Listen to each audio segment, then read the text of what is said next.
The Raven. Once upon a midnight dreary, while I pondered weak and weary over many a quaint and curious volume of forgotten lore, deep into that darkness peering, long I stood there wondering, fearing, doubting, dreaming dreams no mortal ever dared to dream before.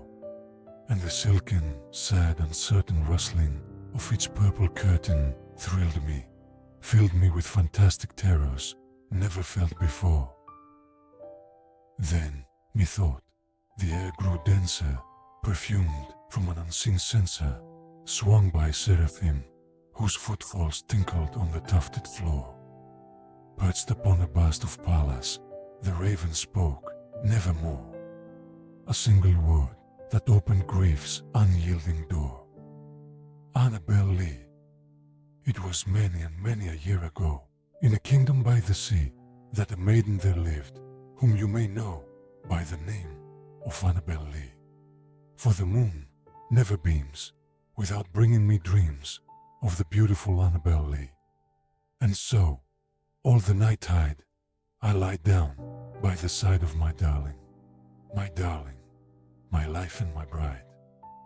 And the stars never rise, but I feel the bright eyes of the beautiful Annabel Lee.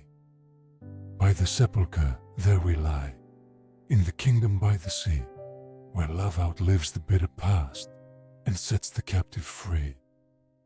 But we loved with a love that was more than love, I and my Annabel Lee, with a love that the winged sheriffs of heaven coveted her and me.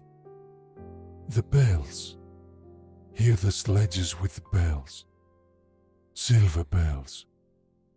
What a world of merriment their melody foretells, as the ringing echoes through the icy night.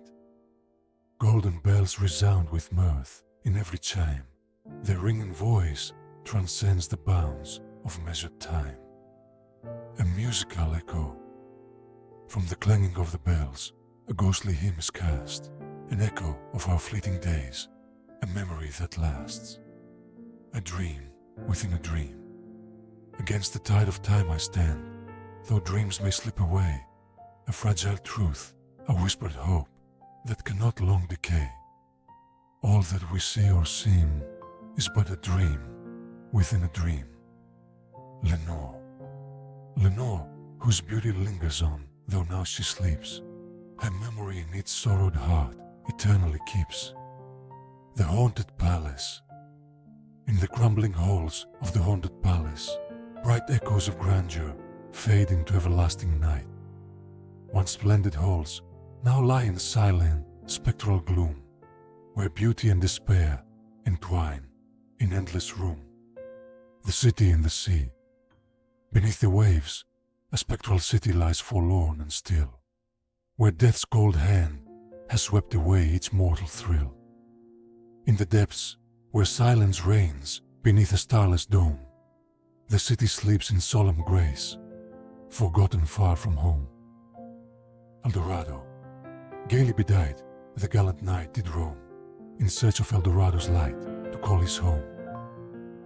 Through shifting shadows marched the knight, with hope and valor sworn, yet Eldorado's golden gleam was but a dream forlorn. Ulalume.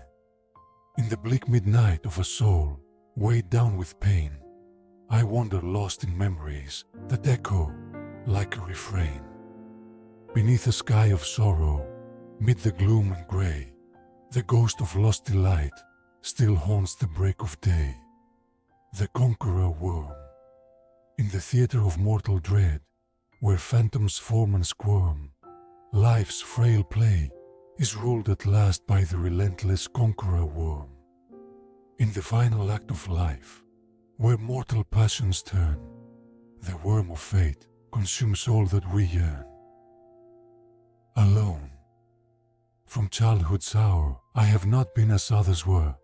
I have not seen as others saw. I could not bring my passions from a common spring.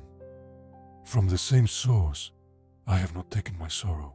I could not awaken my heart to joy at the same tone. And all I loved alone. A further reflection, haunted by the midnight air and dreams that never cease. I yearn for one last glimpse of hope and final, fleeting peace. An original couplet. In midnight's chill and candles flame, the heart confesses woe, yet in the whisper of the wind, eternal mysteries glow.